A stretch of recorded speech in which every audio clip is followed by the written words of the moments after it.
never ever move money again before we take within orders and hands of government.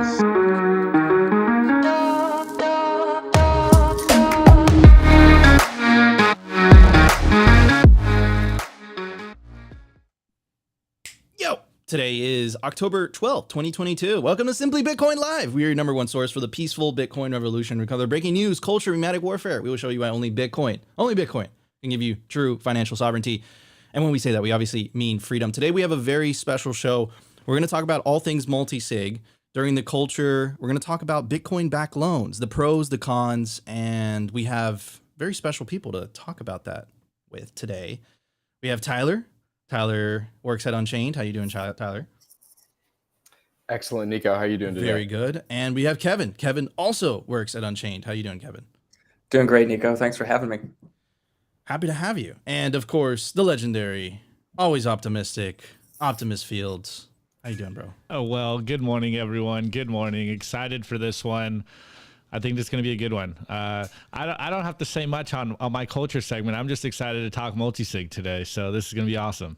Yeah. So for anyone who doesn't know multisig, guys, it is, in my opinion, it is the best way to store your Bitcoin in cold storage. We're going to talk a little bit about the intricacies.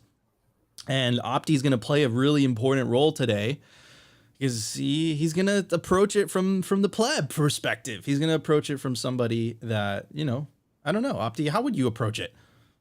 High functional dumb. I wouldn't say it like that. But anyways, I'm really excited for this. And what do we have during the numbers? Oh, some crazy data from El Salvador. We're going to get to it. Extremely bullish. And it makes sense why they're scared. It is the reason why they're scared in the first place. So anyways, let's start the show, everybody.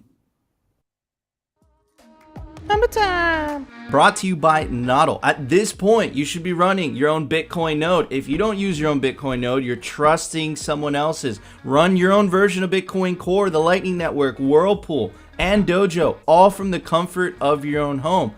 And if you're a digital nomad, you have absolutely no excuse because now you can run a NODL through a virtual private server. Visit nodl.eu today. All right.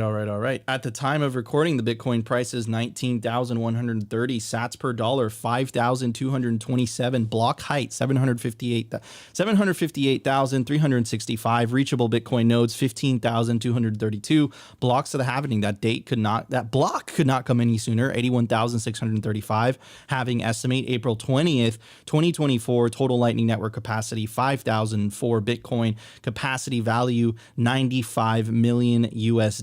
Realized monetary inflation 1.78%. Market capitalization $366 billion. Bitcoin is still a baby. I just want you guys to remember that last number, 366 billion. And here is this infographic for our audio listeners from Documenting Bitcoin. Awesome Twitter account. Definitely recommend to follow. And basically, it's a screenshot from Blockworks Solutions, and it says market cap of different asset classes, right? As you can see, it is so small for audio listeners. It's a pie chart. Bitcoin, you can't even see it with your eyes, really. It's this tiny little blip. And right next to it is $303 trillion of debt. There's $56 trillion of equities. There's $12 trillion of gold. And there's 326 trillion of real estate. And remember, in a fiat world, people are just trying to maintain their wealth, of which real estate is one of the most preferable choices. So I suspect Bitcoin's going to take a much larger portion of this pie. Just if Bitcoin reaches the market cap of gold of 12 trillion or 9 to 10 trillion, that puts Bitcoin at $500,000 a coin. And that makes me incredibly bullish. But enough of me. I want to talk to the Unchained guys. Are you seeing what I'm seeing? Are we just incredibly biased because we're crazy Bitcoiners? Oh, definitely seeing what you're seeing. I think, especially, Kevin coming from, from the fiat banking world and, being young professionals, early adults going through all this, formidable years shaped by the 2008 financial crisis. Now jumping right into this, it's like, to me, I'm just excited. That pie chart that you showed, also co-sign the Documenting Bitcoin Twitter account follow.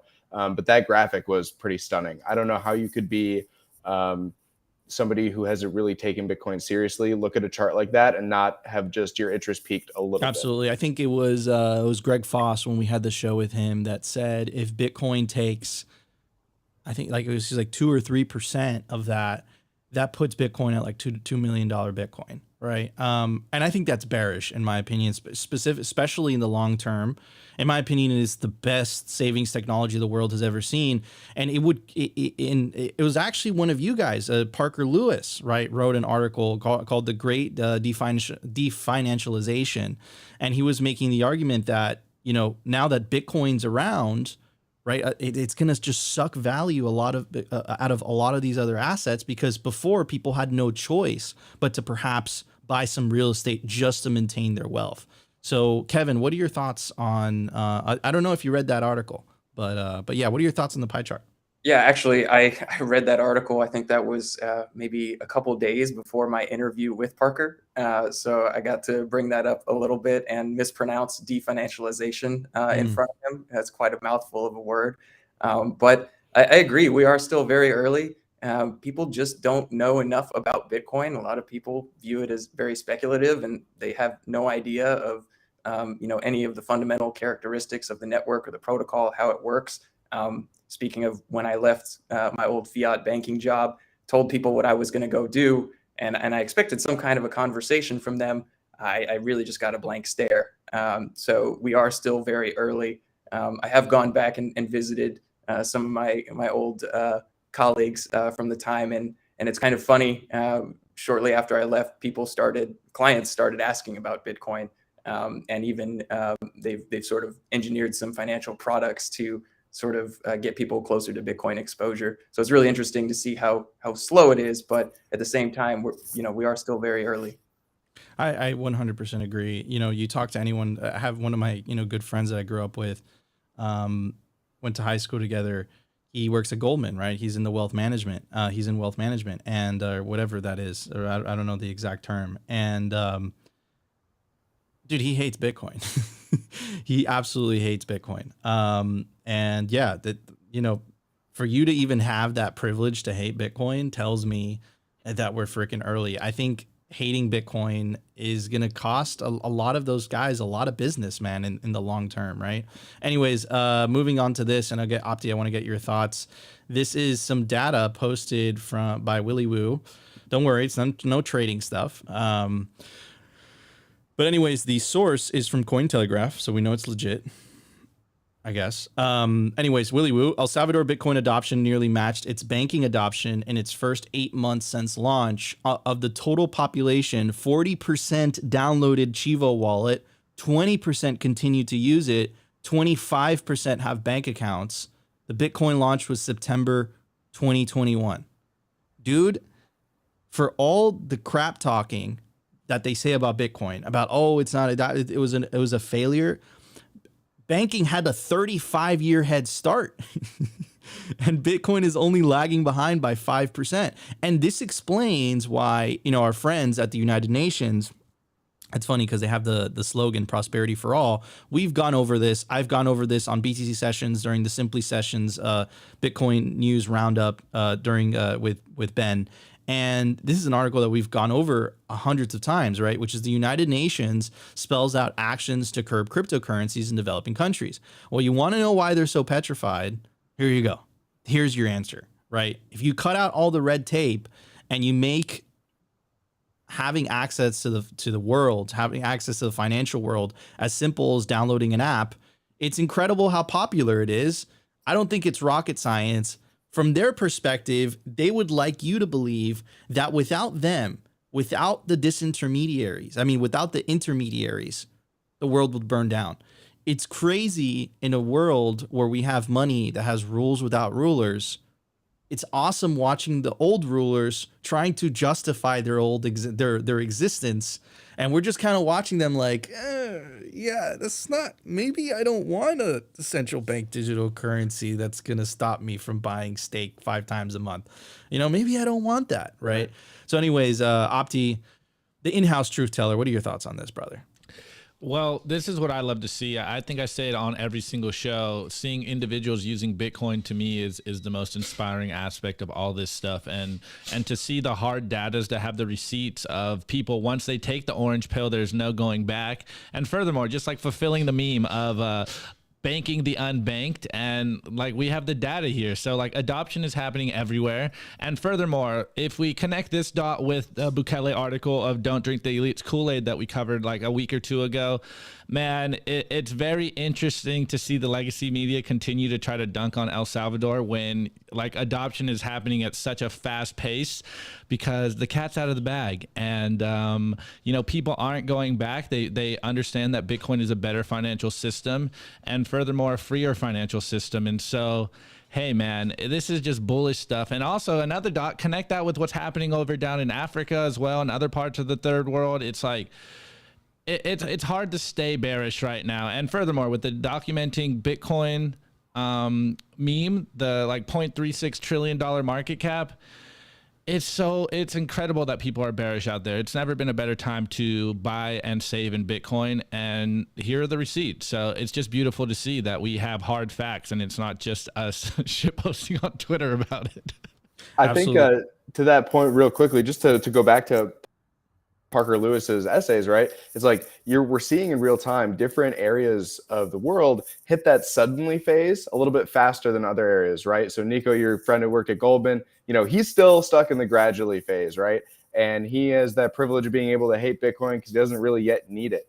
Meanwhile, down in El Salvador, the global south over in Nigeria, like they're starting to ramp up to that suddenly phase, and it's a pretty cool thing to see. Yeah, it's really amazing what happens when you plug into the open monetary network and you're not beholden to the whims of a central bank or inflation and things, you know, within 1 year essentially have done a complete 180 degrees in El Salvador, and all of the important things that people care about are heading in the right direction, like crime's reduced, economic activity is up, people are happier, and it's just a great place to live. 100%. It's incredible. And now I want to get your guys' thoughts on this, because from my understanding, right, Unchained is leveraging the tools and the technology that Bitcoin provides. And in my opinion, and maybe I'm completely wrong on this, I think you guys are the financial type of firm or service of the future with Bitcoin in mind. Yeah, I would say so. I mean, really at that foundation of security, and we'll dive into that. And Opti, happy to like answer questions that you might be playing the pleb role. But that foundation of multisig and holding your own keys to your Bitcoin wealth, and then interacting with Bitcoin financial services in a way where self-sovereignty is still put kind of at the forefront. You said, Nico, it's like when we're moving into this suddenly phase of the gradually then suddenly here in the US or in the West, companies like Unchained, you know, what we're trying to do on the foundation of not only Bitcoin, but key ownership and security, like that is going to be the way to go, right? As we saw over the events of the past couple months, I guess maybe a couple quarters now, everything that happened at the beginning of the summer, like you don't want to be caught not holding your own keys, basically. So yeah, couldn't underscore that point more. Yeah, not even just from like a Bitcoin perspective, but your wealth in general. You don't want to be trusting these banks who can, if you actually look at the terms and conditions, like hand up, I've read them, working in a bank, you can see that they have the right to shut down your account at any time. And you agree to that when you open the account. But not a lot of people read that stuff and think about it a lot until it happens to them, as we saw even earlier in the year with the Canadian truckers and the protests and people just being completely cut out of their own bank account. Yeah, I mean, it's the part of the fiat matrix, right? It's, you know, people, the idea of self-custody is just absolutely radical, at least to most people. When you tell them, hey, there is no support line that you can call if you lose your keys. I think that, and from my experience doing this for a while, and I'm not trying to be ageist or anything, but what I've noticed is that the older generation that has spent the most amount of time in the fiat matrix, right, using the traditional banking system, is kind of the most, they don't react well to self-custody. It's a crazy idea, but it's never talked about the downsides of, you know, a full custody model, which is banks, right? It's exactly what you say. They could freeze your transactions. You have to ask permission every single time you use your money, right? And watching, the example in Canada, in Europe, I've heard also, right? It's becoming incredibly obvious that Bitcoin is the answer. And banking isn't what banking was 20, 30 years from now. 20, 30 years ago, So anyways, crazy, crazy times, but let's get to the news. Let's do it. The Daily News. Brought to you by Bitbox 2 Bitcoin Only Edition, a hardware wallet by Shift Crypto. Crypto like cryptography. It's secure, it's open source, and it's so easy your mom can set it up. Self-custody is the revolution, and the Bitbox makes it simple. Do not leave your Bitcoin on an exchange. Order a Bitbox today. All right. Opti's the best salesman that has ever was. Not the best producer. He's the best salesman. Opti, you've upgraded, bro. You've evolved like a Super Saiyan. I keep changing roles over here, but okay. we play all the roles. Okay, guys. So I want to talk about multisig. If you don't know what that is, let's kind of back it up. Let's talk about the $5 wrench attack, right? Why is it called $5 wrench attack? Because we all think, holy crap, if I put a really complicated password and I save it and it's super long and it's random and I put it someplace safe, my Bitcoin is safe, right? But the reason they call it a $5 wrench attack is because that's not what they're going to do. What they're going to do is they're going to buy a $5 wrench, show up to where you are in meat space, and they're going to say, I'm going to hit you over the head with this $5 wrench if you don't give up your Bitcoin. So this is where multisig plays in, right? So multisig uses different signatures. So if it's a 2 of 3, right, it requires 2 signatures from 2 separate seeds, right, to spend that Bitcoin, right? And there's 3 seeds in total. There's 3 keys in total, 3 separate seeds, or you should technically use 3 separate seeds. You can use those 2 signatures and it goes up. You could do a 3 of 5, right? The LND thing, the thing that broke LND was like 998 out of 999. So you can rack it up. Obviously, I don't suggest that. I think 2 of 3 is more than enough. And if you're really, really freaking paranoid, you could do 3 of 5. So that's multisig. The problem is, though, with different wallets, is that there's a complexity to it as well, right? It took me like trial and error 6 months of just messing around where I can get comfortable. I got comfortable building my own multisig wallet. I am an Electrum junkie. I love Electrum.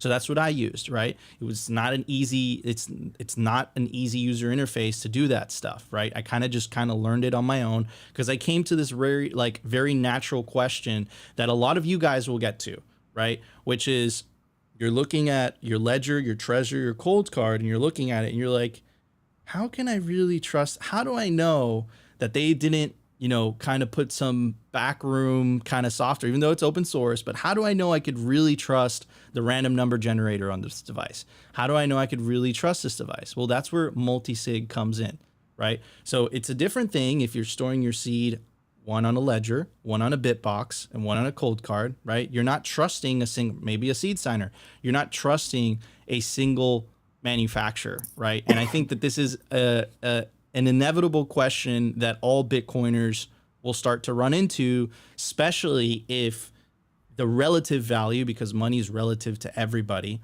starts to become a significant amount depending on your life, right? And if you're saving in Bitcoin for 5-10 years, I'm not going to say 100% promise you, but I 110% promise you that is most likely going to happen, right? And you're going to look at it, especially if you're staying humble and you're stacking sats and you're dollar cost averaging, like what we advocate for on this show. Don't trade. Don't be a degen. Most likely this is going to happen to you. So all that being said, I know that you guys make it easier for people to multisig at Unchained. So why don't you guys tell us a little bit about that?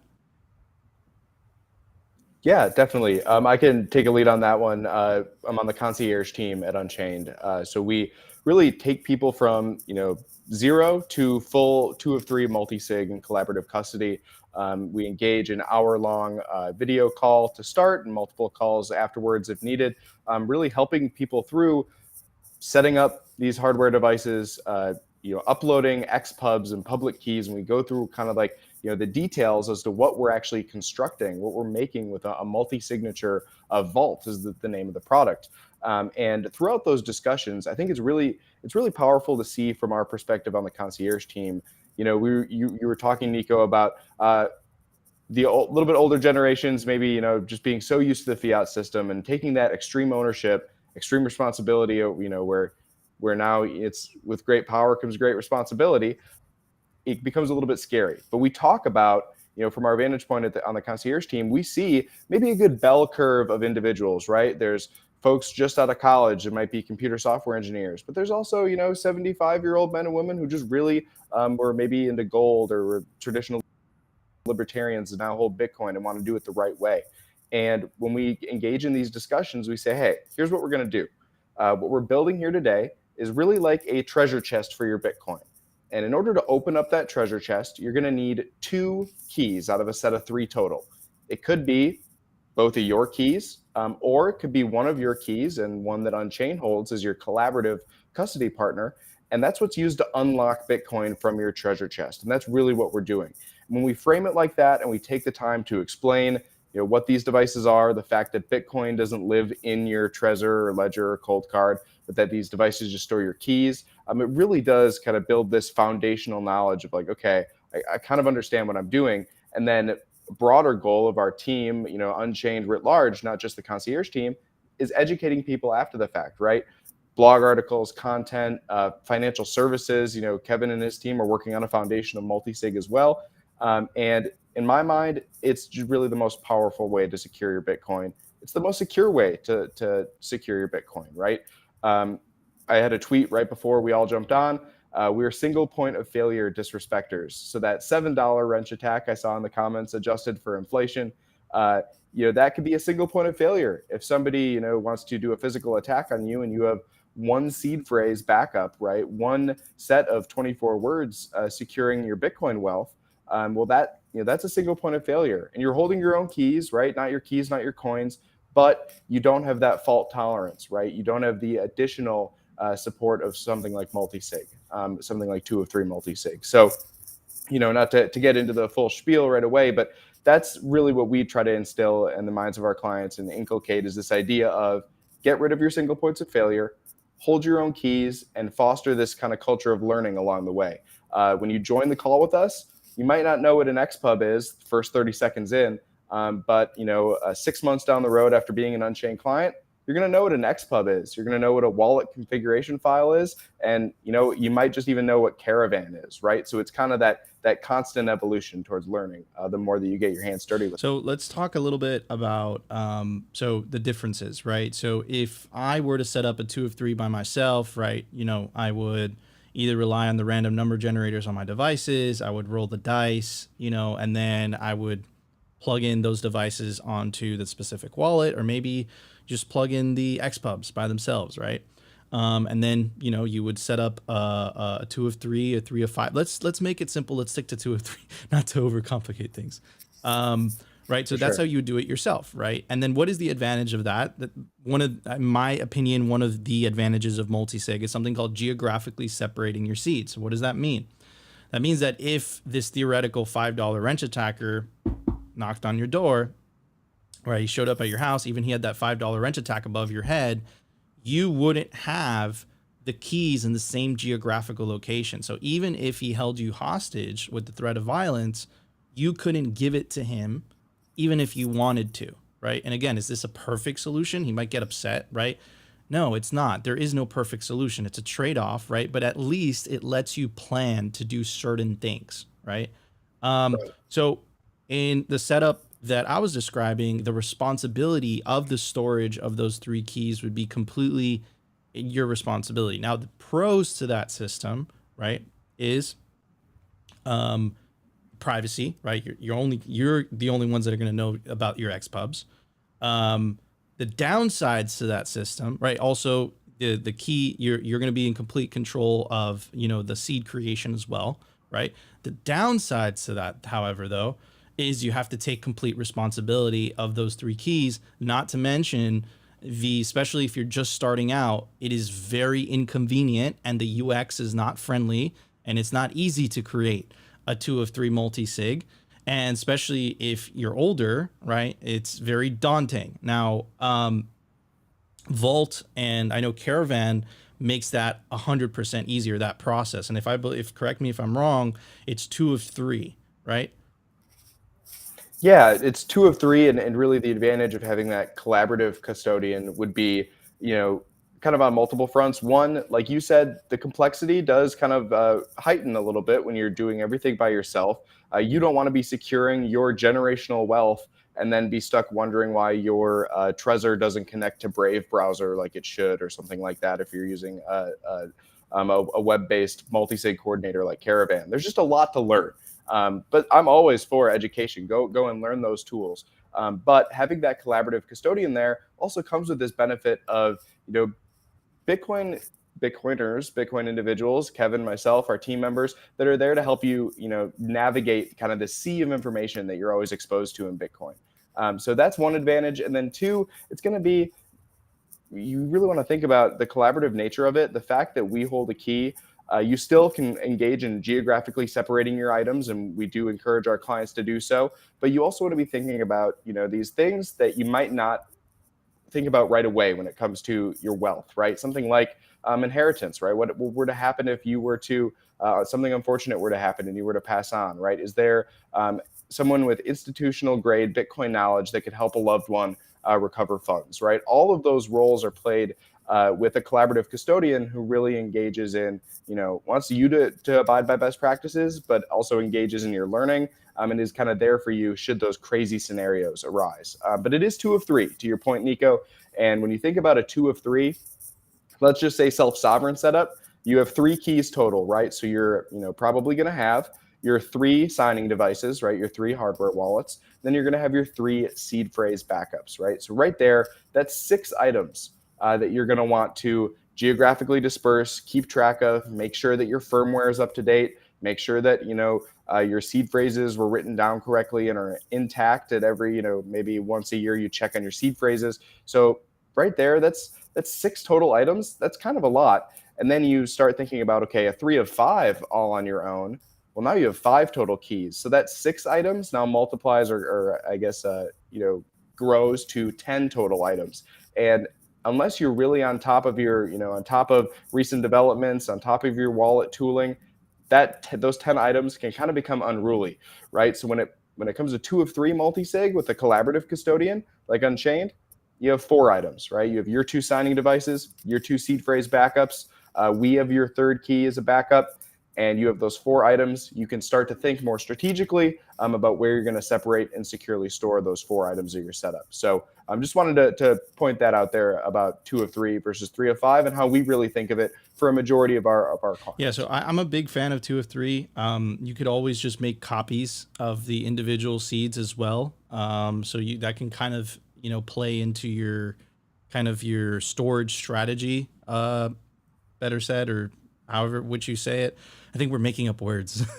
There's no words for the things we're talking about. We're just kind of making it up along the way. Anyways, look, so in my opinion, from how I've used it, right, it makes the 2 of 3 experience very easy. It puts it behind a very nice user interface. So if a high net worth older person, right, that is so used to being in the fiat system, perhaps a person that isn't a Bitcoin junkie, right? Perhaps it's your wife or your husband who isn't perhaps a Bitcoiner. Perhaps they're they have a regular job, a fiat job. From what I've used, right, is that the Vault product makes it easier for them to interact with multisig, but still getting the benefits of multisig as well. But one of the things I wanted to talk about before we move on is, so hold on, we have a question from the audience. So Michael Morrison says, is that sorry, wrong one. This is the one. How does this company make money though? So I think that's a good question. Right. So before we get to the loan aspect, how do you guys make money from your Vault product?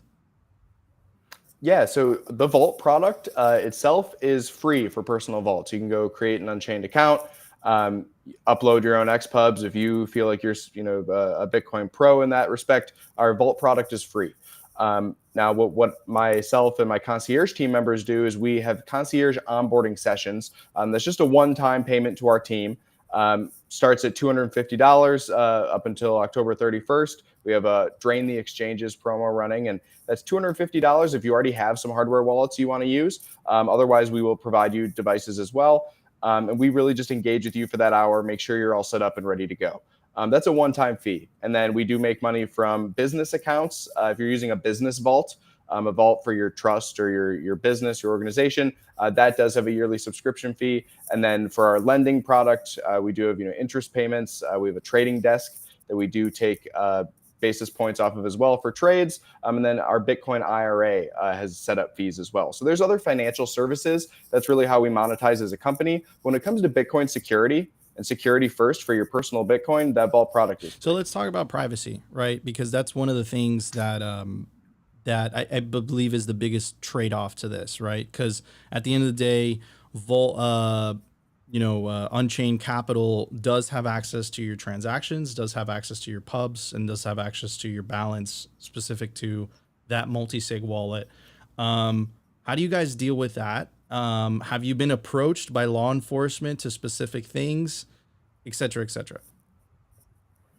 Yes, we have not, to my knowledge, been approached by law enforcement. Now, when it comes to the privacy trade-off, that's an excellent question, right? And it's something where, first and foremost, want to state that there are certain individuals within the company that have access to certain information about our clients.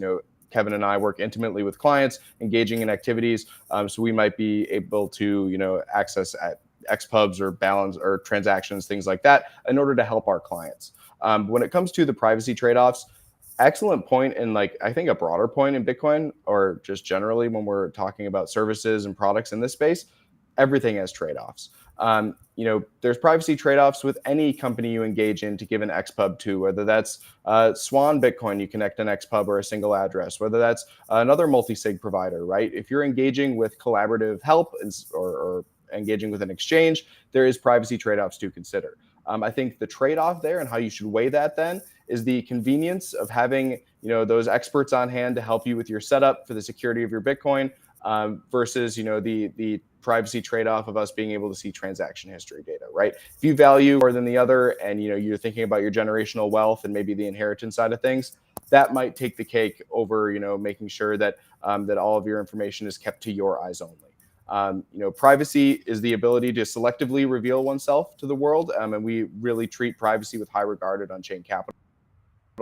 We have strict data controls, are rigorously trained on what to do and what not to do in specific situations. So I'm really comfortable and confident with the way that our company approaches privacy, but it's something that our clients should be aware of too if they want to engage with us. But we'd love to hear Kevin's perspective as well, just being on the more financial services side of thing in this respect too. Privacy is a question that kind of pops up in all areas of the business. Yeah, just to echo what you said, Tyler, we do take the most strict approach in terms of keeping personal data secure. We don't share your most personal information with other third-party service providers. So things like your social security number and your other things that are required by a regulated financial services company, like sources of wealth and employer and things like that, or employment data information there as well. We keep that inside. A lot of companies will use third-party service providers for these KYC, AML requirements that they have to comply with. We don't do that. We don't want to be sharing that type of information outside of our walls. We keep that inside because privacy of our clients is of the utmost importance to us. Awesome. So another thing, in case it hasn't been incredibly obvious, maybe I haven't explained it well. If Unchained disappeared off the face of the earth because you have 2 of the 3 keys, you could still spend it. You could something called sovereign recover a wallet with any open source Bitcoin wallet that supports multisig, whether that's Sparrow, Electrum, it's really up to you. So this is more so out of convenience. And I believe this is also to be helpful to family members, just in case anything happens to you. The Vault platform provides very slick, very nice user interface to allow users to potentially access your multi-sig Bitcoin. Is that correct? Yeah, that's an excellent point. And actually, I'm this isn't my lovely apartment. I am down in Atlanta for TabConf. I'm going to be up tomorrow alongside Trey Sellers and Justine Harper on our team to do an introduction to multisig, but also to touch on sovereign recovery, right? And the fact that, if when it's something we go over on concierge calls, right? Let's play out that doomsday scenario, right? Let's say you're securing your wealth in multisig and you have a vault all set up, and Unchained disappears, right? We're wiped off the face of the earth. You go to access our website and it's down. What do? Well, when you hold your own keys to your Bitcoin wealth in multisig, there's this concept called a wallet configuration file, right? That contains important information about how the wallet was set up, contains your public keys, the derivation paths, kind of some other technical information. And what this file does, is wallet configuration file, we really treat it as like the blueprints to your vault, or it's oftentimes referred to as the treasure map to your Bitcoin treasure chest. And like Nico was mentioning, if you do have this backup file for your vault, you could load this file into a Sparrow wallet, a Caravan, which is our open source tool that our team has worked on quite hard over the past few years, and is something I love to show off to clients. There's Electrum as well, right? There's these interoperability practices in play where you are sovereign over your wealth. And if Unchained is your designated coordinator, right, where you log in to see your balances and make deposits, if we disappear, you can still access your Bitcoin. If you hold 2 of your keys, you can load up that file into another multisig coordinator and completely access your funds. I think that is really, really important for all of our clients to be in the know on, right? So outside of just concierge onboardings, it's blog posts, it's workshops, it's talking about this, because it's something that's kind of unique to Bitcoin too, right?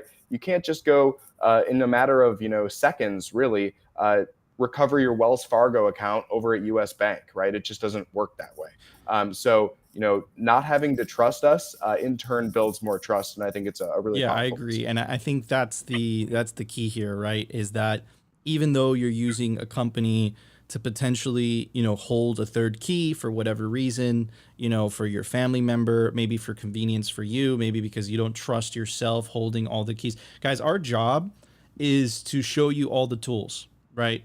You could do it yourself. We're always transparent with that. You could use an awesome Bitcoin company like Unchained, but our job is to show you all the tools. There is no perfect solution to any of this. There's just trade-offs, right? So you have to weigh your own technical capabilities, and you have to weigh also convenience. Convenience is very important, right? Because if you have a 45 of 50 multi-sig, right, and you're in a pickle and you need some Bitcoin, man, that's going to be complicated, right? So you kind of have to weigh the pros and cons of, every solution, and it's really up to you, the individual, to make his or her or they choice among what they want to do based on their situation in life. Or maybe their country is unsafe. Maybe their country is safe. Maybe you could lax it a little bit. It's really dependent on your particular situation. And I think Unchained, specifically the Vault service, we're going to talk about the loans in a second, is a great tool that potentially some of you guys could consider in arming yourself and taking back your financial sovereignty. If 2 of 3 is too daunting for you, because you don't have the technical capability of setting it up for yourself, it's what Tyler said, right? They have an onboarding service that could potentially be useful to you. Opti, we got some time from the pleb perspective. Brother, what are your thoughts on all this? Well, obviously, making me extremely bullish on multisig, but I just got a question. I mean, Tyler gave us a great meme of a single point of failure disrespecter, and I'm always an advocate of just keeping it simple, stupid. So, what's the difference in your opinion between just a multisig and a Bitcoin wallet secured with a password? Yeah, so excellent question. And I got to give credit to this single point of failure disrespecter to Phil Geiger of the concierge service at Unchained. But when you add a passphrase to a seed phrase, right? If you let's say, for all intents and purposes, we're working with a Trezor device. You use your Trezor to generate a 24-word seed phrase. What you can do is then there's the option to passphrase on top of that 24-word seed phrase. You can think about this fundamentally like a 25th word, although it does include the ability for you to add special characters. You can, it's case sensitive, so you can set capital letters. It's really like setting an additional password to your phrase. Now, what that does, though, is that fundamentally changes your master private key. So if you accidentally mistype your passphrase when you're first setting it, or if you thought you wrote it down, but you really didn't, and it was hard to find, all of a sudden you might have your 24-word seed phrase, but if you don't have your passphrase, that's a single point of failure. It could be a single point of failure for your Bitcoin. So you compare that to multisig, where if you lose a passphrase from your, from, let's say you're doing a 2 of 3, if you lose a seed phrase, from your 2 of 3 setup, that's okay. There's redundancy in play. You have that fault tolerance. Losing one seed phrase entirely is not going to be a single point of failure. So Opti, hopefully that helped, but let me know if I could repeat anything or clarify anything. Beautiful to me. And then, and my last question, and we can move on to the culture after this, is is there plans for Unchained to expand the Bitcoin hardware wallets that you guys are going to be able to use in the multisig setup? Yeah, excellent question. So as a recap, both models of Trezor 1, Trezor Model T, Ledger, Nano X, Nano S, Nano S Plus, Cold Card, Mark 2, 3, and 4, all supported. But we know that, and we just saw the Bitbox ad that Opti so eloquently put, there's other Bitcoin signing devices coming to market that are really, really exciting. And so we are trying our best to, as we work towards an interoperability future, that also comes with offering support for other signing devices that might be more PSBT native. So be on the lookout in the coming quarters for some pretty cool advancements in that area. So to answer your question, Opti, it is something that we're thinking about. We want to be able to service all individuals who are holding their own keys. Awesome. Beautiful. All right, guys, let's move on to the culture. We got a lot to talk about. The Daily Culture. Brought to you by SwanBitcoin.com. Swan is the best way to build your Bitcoin stack with automated Bitcoin savings plans and instant purchases, serving clients of any size from $10 to $10 million. We love Swan because they incentivize self-custody and dollar cost averaging. What are you waiting for? Visit SwanBitcoin.com today. All right, guys, before we get to the culture, I want to give a special shout out to Pacific Bitcoin. It's going to be the largest Bitcoin conference on the West Coast, November 10th through 11th. Speaker list includes Michael Saylor, Lynn Alden, Corey Clipston, Jeff Booth, Robert Beedlove, Pierre Richard, Guy Swan, Mark Moss. That's right. Nico and Opti are going to be doing a live Simply Bitcoin from Pacific Bitcoin Conference. You could take advantage of the promo code SIMPLY to get a major discount on Pacific Bitcoin. All right, ladies and gentlemen, let's talk about Bitcoin loans or Bitcoin back loans. Okay, so what if your credit is shit and all of a sudden a meteor falls out of the sky, blows a fucking gaping hole in your house, and you're like, holy crap, Bitcoin's at 19K. I don't want to sell it. What do you do? Okay, so what you can do, one of the options, however, we're going to talk about the cons because this can get very slippery very quickly. What you could do is you could post your Bitcoin. You could use your Bitcoin as collateral. And our friends at Unchained give you a lump sum of cash. Now, obviously, you have to pay interest on that cash because it functions as a loan. And also, right, there is a requirement. There's a percentage requirement on that collateral. I think it's between 250 to 200% on Unchained. If it goes below that amount, you have to post up more collateral, right? So you can get in a very sticky situation very fast. Why? Why am I saying that? Because let's say you take out a $10,000 loan, you have to put up 2.5 Bitcoin. Let's say Bitcoin falls down to 10K. You have to put a lot more Bitcoin now, right? I think you have to put like 4 or 5 more. You have to put 4 or 5 Bitcoin in total for that $10,000 loan, right? And again, why is that happening? Because that's the volatility of Bitcoin, and also Unchained wants to protect themselves, right? They don't want to go bankrupt either. So again, if you do it safely, if you're not a degen, like I said, guys, during the news segment, this could potentially be a tool that you use not to sell your Bitcoin. However, like I said, it can get very sticky very fast, especially if you're irresponsible. And I know some people go full degen and they use some of that Unchained cash to buy more Bitcoin, which is also called leverage, right? So, which is something that we do not advocate for on Simply Bitcoin. We are only dollar cost averagers on this channel. So, that being said, Kevin, how'd I do? For the most part, you got pretty good explanation there. But I would say, there's a lot to unpack in everything you kind of just touched on. So I'll try to address everything here. I would say, the best thing that you can do is just be prepared, and you really need to look ahead. Just because you have enough Bitcoin to take out a Bitcoin loan with unchained, as you mentioned, our minimum loan amount is $10,000. And there's a 250% Bitcoin requirement to originate a loan. So that means for that $10,000 loan, you have to put up $25,000 worth of Bitcoin as collateral. Now, one area that is a little bit off there that I wanted to kind of correct on was the margin call threshold that you mentioned. It can actually go lower than 200% before you need to add more. Although we do recommend that everyone maintains above 200% at all times. And what that does is that insulates you more from the volatility of Bitcoin. It insulates you from the risk of a margin call more than others. So essentially, you can survive from that 250% level. You can survive a 40% price decline before you're prompted to add additional collateral. And we're very proactive in communicating with our clients when that does happen, and we are there to help. And if there's questions about how to deposit or how to make a principal payment to their loan, because those are two ways to improve the collateral to principal ratio. You can make a deposit of Bitcoin as additional collateral to clear your margin call, or you can send in a principal payment to clear that margin call. Gotcha. Okay, so let's talk about because we saw it. Not to name any names, I am totally gonna name names. The Celsius fucking disaster. Okay, and a lot of people, I think they took out loans, right? So I know what a lot of people are thinking. Hey man, if I send my Bitcoin as collateral, fine, I have this cash loan, but what if Unchained goes under? What the hell's gonna happen to my Bitcoin?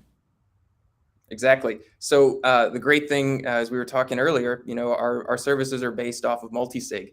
And so it's the same 2 of 3 multi-sig configuration. However, the way that these keys, this key quorum is set up, is Unchained will hold 1 key, the client will hold 1 key, and then we do have a third-party key agent that holds the other key. So if Unchained is out of the mix, there's still 2 keys available for signing. We also recommend that our clients store and back up their wallet config file, which would allow them through open source software like Caravan to rebuild that multi-sig configuration and spend the Bitcoin out of it. We do have backup plans in place in the event that and you're in the middle of repaying the loan. There's backup loan servicer to take over the servicing of the loan, and then there's the third-party key agent that can get together with you to spend the Bitcoin out of there once the loan's repaid, if necessary. So let's talk about the third-party key agent, right? How third-party is he? What is the association? Is this completely an independent company? Is it a law firm, et cetera, et cetera? Yeah, our key agent, our third-party key agent now is Citadel SPV. We've had a great relationship with them for several years. And so they are a completely different entity, but they do, sign at our direction. Sometimes our clients don't have the ability to get to their key for a necessary signing. We do allow clients to request a sale of their collateral. So if they're on vacation or something like that and they're not near their key, we would still need a signature to settle up that sale. And so that's where we would direct that third-party key agent to come in and sign. In the unfortunate event that clients don't meet a margin call obligation, there is the aspect of a forced liquidation that would occur. And if client's not able to sign at that time, we would also direct the third-party key agent to sign. Okay, let's talk about examples as to why people would use this service. You have any off the top of your head? Examples. Yeah, no, definitely. I see them every day. Some great real life examples. Like you said, the meteor comes, hits your house, wipes out your bathroom. You're gonna need a new bathroom. You got to use a toilet. So a lot of people will take out loans for remodeling their home. As you mentioned, people may not have credit. The credit system the FICO score, it's a very exclusionary system. It leaves a lot of people out in the cold. You'd be really surprised how many wealthy people have terrible credit scores. And that's another thing that I witnessed a lot in my old fiat bank job was, some of our wealthiest clients would have, 500 credit scores, or they wouldn't even register. We don't involve credit bureaus in any aspect of our loan origination process. So that's a real nice, easy sidestep. It also really speeds up the origination process to be able to be completed within a few business days versus waiting a month for an approval or something like that for a mortgage. And that's another actual real life use case that people use it for, is purchasing real estate. I've seen people take out loans to purchase engagement rings, starting a family. Maybe they're going to expand on their house, not just repair it or something, or even buy a car. So it's a really great advantage is you don't have to worry about that whole credit score nonsense. Yeah, the only, and again, we're always transparent about the downsides. The only downside is Bitcoin's volatility. It goes down, and you are going to be put in a position. And then again, like, this is all about, we always tell you guys that the revolution is personal responsibility, right? So, Exactly. Again, off the top of my head, example, let's say you have 5 Bitcoin and you take a $10,000 loan. That's a big percentage of your Bitcoin that you might have to put up as collateral. Meaning, if the price of Bitcoin goes down, you might be put in a position where you have to put a half of your stack. And I definitely don't recommend that, right? Yeah. So again, it has to do with knowing yourself, knowing in the position that you're in, and I guess understanding. But to that point, yeah, just like I said, be prepared. Think about what Bitcoin's done over its term. We've seen so many charts highlighting the drawdowns of Bitcoin, 80-90% from peak to trough. So if you're taking out a loan, you need to really ask yourself and think, am I prepared to add 3 to 4 times the amount that I'm initially adding as collateral? Maybe instead of leveraging up completely and dumping it all into Bitcoin, you save a portion of that lump sum of USD to make a principal payment in the event that you need to distance yourself from the potential for a margin call, or that you actually have some additional collateral that you're comfortable depositing in the event that you need to. Another case that we've seen is people will contact us when the price gets volatile, and they'll say, "Hey, I'm going on vacation. What do I do?" Well, one thing you can do is you can act early. You can deposit that Bitcoin ahead of time. You can make a payment ahead of time and boost your collateral to principal ratio well above 250%, 400%, 500%, whatever makes you feel comfortable and helps you sleep at night. Again, the key here is being prepared and acting early. Yeah, so I think one of the key differences, and from your guys' service and from the other services, which is why I felt comfortable inviting you guys on in the first place, is the self-custody aspect of this, right? The fact that it's a 2 of 3 multisig. We talked about multisig on the first part of the show, the first segment, the new segment. And the way that the collateral setup works in the loan agreement is that you still have one of the keys, right? And then a third party has a second key, and then Unchained has the third key, right? So, and again, from my perspective, theoretically, you can check the deposit address that you deposit your collateral to, and you'll see if it moves. It should stay in the same place, right?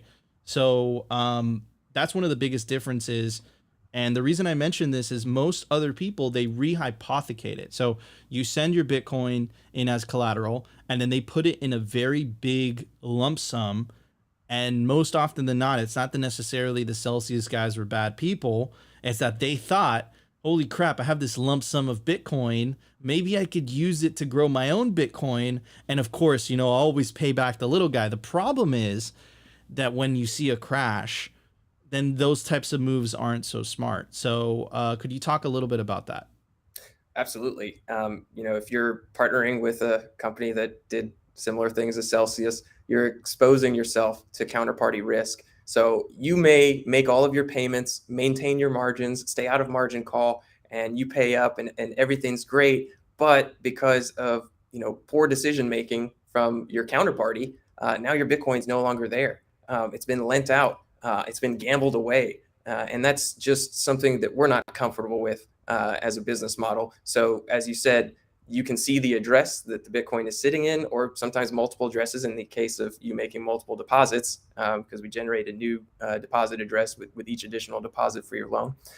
You can verify every single day that it's sitting there. You can, if your device supports confirming on device, you can validate that address is actually, appropriate for that quorum, and really have assurance that you're not exposed to some kind of a man-in-the-middle attack. So there's a lot of really great assurances that come with our loans because we use the foundation of Multisig. Interesting. Very interesting. I think it's one of the unique things that you guys do. Leveraging the technology of Bitcoin not to make the mistakes of the past. And I think that Multisig is a great tool. And not using it, it's like the Celsius thing. It's like people don't understand that has happened so many times throughout history. It's just, you just change the names, right? So what's that very famous saying, right? It's like it's the same thing and expecting different results is like the definition of a crazy person. It's like we have the chance if we leverage the technology that Bitcoin provides us to kind of change it. And what that does is it changes the incentives, right? Because if you're a company and you're like, hey, listen, we use Multisig, then theoretically you could spend it, right? Because you do have access to two of the three keys. You're closer to the third party. Of course, if you're kosher and you do everything by paper, you're not going to do that. But theoretically you could, right? But at least that puts you on the hook, right? Versus what these other companies do is, man, they say it very clear. BlockFi has this very famous post, and they try to make the case as to why rehypothecation is a good thing. And then their valuation got absolutely screwed again. And it goes back to trying the same things and expecting different results. And it ends up in exactly where we started. Absolute clown world. So yeah, really appreciate you guys coming on and talking about the awesome products that you have at Unchained. Guys, one other thing, Nico, I did just want to mention is, in the whole topic of margin calls and avoiding them and keeping your Bitcoin safe, is that we do provide tools to help clients know exactly where they are relative to their margin call price thresholds. So you can log into your account, and we have a collateral management card. It's a nice little health bar, changes colors as it goes up and down. And it gives you a real-time identifier in terms of the health of the collateral on your loan, and whether an additional deposit is recommended or an additional principal payment is recommended to get you in that 200+% range. Awesome. Yeah. And you guys know the deal. We do not have people or companies or products on Simply Bitcoin that we have not tried personally ourselves. And something that I am careful to say I advocate, just because I don't want to fucking get people, not the vault product. The vault product is fine. That's more of a privacy issue, but specifically the loan product, you can get yourself in a lot of trouble very quickly.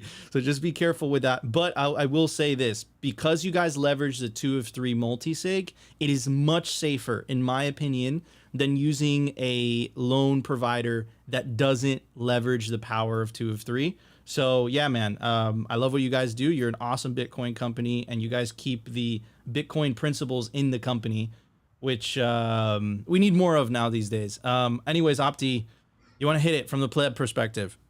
Well, I was going to ask the question about if you get margin called, do you lose? Not saying I'm going to become a degen here, but I was going to say if you get margin called. I already regret it. This is why I said it. This is why I said it. I'm like, Kevin already kind of answered it. I was just going to ask, but he pretty much answered but just to be clear, if you get margin called, do you lose all your Bitcoin on collateral or just enough to cover the volatility? Yeah, it's short answer is that it's only ever going to be like the maximum amount of collateral that's ever going to be liquidated is just enough to cover the outstanding loan obligation. From there, there's also partial amounts that can be liquidated if you don't respond to your margin call, just to get you into a better position. Our current practice is to, if we have to forcefully liquidate, our current practice is to go and liquidate enough to get up to the 200% collateral to principal ratio mark. In some cases, that is not really appropriate, and we end up liquidating enough to fully close out the loan. But again, we provide those tools, make it really transparent, easy to see where you're at. Also, one thing that's really unlike other I'll say crypto companies, because there's really not a lot of Bitcoin financial services companies out there, is that you can call us and talk to a real person on the phone. And that is really unlike a lot of our competition. We have high standards for ourselves for responding to our support tickets via email. So you will get in touch with someone if you try. So a lot of, sometimes people will be really scared and not know what to do and just kind of freeze up. Reach out to us, call us if there's any questions that you have at all, even just on any of our services. You don't have to be in margin call to reach out to us. You can just call and say, hey, what's up? So I just want to add You'll that. be getting calls from Opti very soon. Don't look dox forward me to like it. that. Don't dox me like that. I have Oh, another Jesus. question. I If we have already enough time, regret Nico. It's not really about the loans, but could we talk about the Unchained trading desk for a little bit? Maybe you guys could, do a little shill on that one and just what makes it different than buying Bitcoin somewhere else? Because I saw the announcement at BitBlock Boom, and it seemed like big news. But again, I'm the high functional dumb on the show, so explain this to me. What are the benefits? I could take a stab at that one. Trading desk and our Unchained IRA, holding the keys to your retirement Bitcoin, some financial services in addition to loans that we have. But trading desk being kind of the recent release for us, that's pretty awesome. It's general availability, which is what the big splash at BitBlock Boom was about. We're in, I believe, 34 states and climbing, states and U.S. territories. Really, what the trading desk is at Unchained, it allows you to buy Bitcoin and have it deposited right to Multisig vault, right? So no more cold storage sweats of buying it on some exchange and then sending it to your vault and copying and pasting addresses and kind of squinting and making sure everything is correct. If you buy Bitcoin through our Unchained trading desk, if you're in a state we approve that's approved, we send it right to your vault. So privacy there is kind of improved. You don't have to share your information with multiple different companies just in order to stack Bitcoin. You can buy Bitcoin directly through Unchained. So right now we do have a $5,000 minimum as we're kind of honing in that product, getting to more states, eventually lowering minimums. It's going to be a really powerful way to stack Bitcoin. So I encourage you. Go for it. The convenience of making the back end of buying Bitcoin and taking it directly into self-custody. And not only is it self-custody, it's multi-sig self-custody. And you guys are doing it. I know Swan is going to do it as well, which is why they bought Spectre. And at the end of the day, right, this is good because it's putting the complexity of multi-sig in the background. And the user has just everything to benefit, right? We've all been there too. Yeah. The cold storage sweats of it's on your exchange and then you got to do the transfer. And also if it's on your exchange and then, an exchange moment, we'll call them, happens and you can't withdraw, that's what we want to eliminate. Absolutely. Right? So depositing right to your own keys, nothing better. Yeah, I'm a degenerate tinfoil hat Bitcoiner, make your own keys everywhere. But I look, what I feel this product is for, in my opinion, it's useful for family members, where like you don't want to have it on a single sig, but let's say something happens to you and it's like, look, mom, look, dad, look, wife, look, husband, here, look, here's my password to my Unchained. Here are my wallets. If anything happens to me, here you go. Right. And I think that is what it's useful for. And again, guys, you don't have to totally just use Vault. You could use Vault for some of your storage. You could use your own multi-sig or you can use your own single sig, right? But the point here of all this is the tools at hand that it gives you tremendous amount of power where before you had none, before you were just beholden to, in the case of the loans, the credit agencies, right? You have bad credit, you're fucked, you're blacklisted, you're black sheep, right? Or in the case of if you have your money in a bank and for whatever reason you say something political that the powers that be don't like, snip, So this is awesome. This is the power of Bitcoin, and I'm glad that there's services being built around Bitcoin itself and leveraging the power of Bitcoin. And I just want to say one last thing before we move on to the meme review, and then we wrap up, is this, right? Is I know that there's a lot of hardcore Bitcoiners watching this show, and perhaps these things aren't for you, right? But if we want Bitcoin to go mainstream, right? You definitely want Bitcoin companies building out these services rather than the traditional financial companies that aren't going to use the tools that Bitcoin provides and leverage those tools properly, right? And then you're going to have scenarios like Celsius, scenarios like BlockFi just keep repeating over and over and over again, right? They're just going to change the branding, change the words, maybe change vocabulary, but the same thing happens. And it's very simple, man. The incentive, right? The human incentive when you're holding a big pile of Bitcoin, not to use that Bitcoin to benefit yourself, specifically if you have total control over it, it's too great, man. So I like how you guys are using Multisig to at least better the incentives a little bit, and at least making it better for your customer, right? I'll leave it at that. Anyways. Wait, Nico, one last question. Is Unchained available? It's in the chat for international customers or just US customers? Our Vault product is available for most people in most countries. Unfortunately, we do have to comply with those OFAC restrictions. So there are some countries where we cannot support. But then loans at this time are really just mainly the United States. Awesome. Yeah, Perfect. Trading desk is U.S. only at the moment, and then our IRA product is American retirement accounts. But the vaults, though, we do serve an international. I just want to say, guys, all the KYCs, criticisms, and all the lack of international services, whatever, that is blame the fucking regulators, right? Because they're the ones that are making business difficult. But anyways, let's get to the meme review.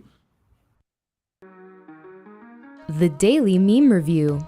Brought to you by CipherSafe. Don't be that person that loses their Bitcoin seed due to fire damage, water damage, dog attacks. Back up your generational Bitcoin wealth on steel, and there's no better place to do it than the Cypher Grid by CipherSafe. And now check out their new Bitcoin art, the Bitcoin Rulux triangle, only on cyphersafe.io. All right, guys. Well, you all know the deal. This is the meme review, and tweets are the bullets, but memes are the artillery in this information warfare. And you guys are on the front line, so continue to memes. Even though Rusty thought I was telling him not to meme anymore, continue to get the calls of action out there because people got to know the signal, and everyone is lazy, and they're not going to read all those great articles on the Unchained Capital blog unless they're incentivized to do it. But on that note, go read Gradually Then Suddenly series. That series is boss. Anyways, this first one, it is a Simply Bitcoin meme. I try not to put our memes in the show, but this one hit a nerve with everyone, so I just put it on top. It do be facts dough, #Bitcoin. And we got seasoned hodlers. They're all buff, and it goes, wipe them out. Cheap sats, lower please, lifestyle unaffected. And all our new Bitcoiners in the first bear market. The macro looks terrible. Institutions soon. Sailors still buying. And Mercury's in retrograde. The last one was apparently the hit that got everyone. This next one is by our friend TC, and he goes, another influencer getting carried away with crypto. And it looks like the devil carrying away Jesus into the woods. Amazing. Oh, God. Amazing. All right, this next one is by Relay App, and he goes, these psychopaths exist. And we got a ghost. He goes, boo. Ooh. Goes boo again, goes boo again. No, and nothing, no response. And then goes, I send Bitcoin without a test transaction. He goes, ah! Yes, we all know that feeling. And sometimes you live reckless out there. This next one, I had to add this one, Nico, considering that we are Simply Bitcoin. This is an Elon Musk tweet, but we say it all the time about legacy media. And when Elon Musk drops a good meme, I will give him his credit. And he goes, we got the Bronco, the infamous Bronco here getting chased by the police, and it goes, me trying to escape mainstream media. And we got propaganda, we got bias, we got fabrications, unbalanced coverage, euphemism, lies of omission, diversion, staged events, half-truths, straw men, anonymous sources, and only two ideas. Y'all know exactly what we were talking about. Oh, man. This next one's by our friend Corin DeLorean, and we covered the PayPal news last week, and he goes, #PayPal was a warning shot. We need Bitcoin now more than ever. And we got a Paul Revere upgrade, a reiteration of a Paul Revere meme, and got PayPal users and a Bitcoiners on the horse going, the CBDCs are coming, the CBDCs BDCs are coming. Yes, this is what we've been telling you guys consistently on this show. Watch out. We need Bitcoin more than ever. Take your Bitcoin into self-custody. And this last one, this isn't by a Bitcoiner, but this is Liberty Cappy. And it has laser eyes on it. So maybe it is a Bitcoin meme. And it goes, they wouldn't need to censor us if we were wrong. I think I'm going to give them some horns on that one. Anyways, Nico, for my meme review score today, considering Nico has been meme review shaming me lately, I brought something sweet in here. I got a blow pop. Blow pop, blow pop. All right, guys, this is the Simply Bitcoin meme review. So drop your meme scores in the live chat. Make Opti and I feel uncomfortable while we're forced to read them. I'm going to give it this see-through Xbox One controller thing. Yeah. Boom. Boom. That's right. Opti feels like I'm a nerd because I play FIFA before I jump on Simply. It's true. And on Spaces, you'll hear the little... Yeah, dude, I'm at my desk. I'm bored as fuck, and I have an Xbox here. It's great. Oh, man. All right. Kevin, what would you give those memes? I give it 3 Nayib Bukelis because there was so much focus on, we talked about the FUD that is being spread about El Salvador and warning about the legacy systems. So that's why I give my rating. Tyler. Wow, Nico's soundboard on fleek. Tyler, what would you give those Wow. memes? I give those memes I don't want to say a 2 out of 3 keys because I think they were better than 66%. So we'll say a 3 out of 3 key multi-sig for those memes. That they were great. Love the. That's a terrible idea. Yeah, it is a terrible idea. It's a terrible idea. Don't do it. But I love the mimetic props where mimetic props are due with Elon Musk. He does put out some funny memes every Yes, exactly. I agree. Okay, all right, we got one in here already, Nico. All right, and that first one by Hammersaw, I give the memes 3 thumbs. Very nice. Next one, I give the memes one of my 3 multisigs. Next one. Uh-oh, he's abusing the soundboard. Wait, I got one more. Meme review score for the boys on the show. An Unchained Friends Don't Let Friends Sell Bitcoin shirt. Those are very comfy shirts, by the way. The material. That was the wrong one. Brandon, I give those memes a total cheese sandwich. Oh, man. Nico, I don't know if you can say this one, but I brought it up there anyway. 1 key and one key on the head and 1 key. Opti's 2 of 2 multisig, best handle in the game. The legendary Optimus Prime. Oh, is that Opti? Is that his new nickname? I give these memes 5 Christine Lagardes. That's right, 5 of Opti's ex-girlfriends. Oh man. Oh man. Oh man. All right, guys, also check out Simply Bitcoin Unfiltered. It's the written version of this show. You got to go to www.simplybitcoin.news. Check out our awesome writers, Rustin, Paul, Zach, Weinicus, drop in the sauce. It's the written version. It's Simply Bitcoin, but in written form. And also check out Simply Bitcoin's awesome Telegram chat group. That's where you can link us Bitcoin memes to review. It's absolutely free. You got to go to www.t.me/the Bitcoin channel. It's a party in there. It's awesome. Anyways, Opti, there's a website by Play. No, we're running. We'll save it for tomorrow. Yeah, let's save it for tomorrow. Why don't you tell everybody where to find us, the audio version of the show, Opti? Yes, guys. We are on Anchor, we are on Spotify, and we are on Apple Podcasts. And if you really love what we're doing, we are on Fountain app. I still haven't logged in on the Fountain app, but I will read your comments and your clips soon. We appreciate all the sats who are streaming us as a part of the value for value economy. Anyways, I think this is a great episode. Let's roll this one out, Nico. We're running a little late on time. Yeah, I also want to give a very special shout out to our awesome clothing sponsor, Opti. Get up, show the back of that. What am awesome. I, a piece of meat? Yes, you are. You're the Simply Bitcoin model. This is the Represent Bitcoin Angel with the AK. I'm wearing the hoodie. It's absolutely dope. Check this out. They make a hoodie of it. They make a shirt. He's coming out with more Bitcoin merch, Simply Bitcoin merch, only on representltd.com. You could take advantage of the promo code down below to get a 10% discount, representltd.com. I also want to give a very special shout out to our awesome guests, Kevin, Tyler, thank you so much for joining us today. Where could people find out more about you guys? Like give your guys' handles. And if people are curious about Unchained, what do they do?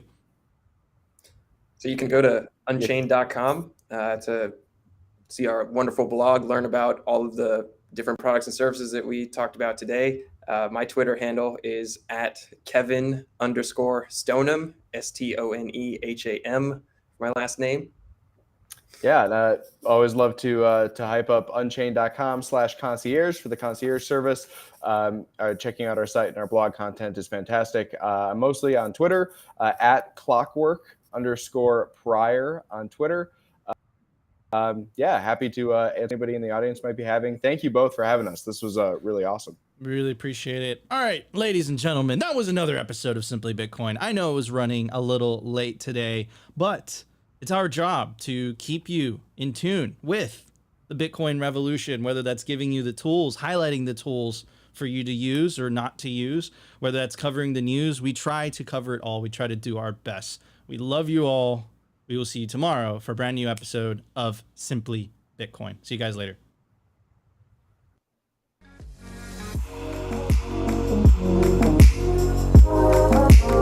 Oh yeah, make sure to go to our Twitter Spaces. We're gonna continue to do a hangout. It's gonna be awesome. All right, now's the one.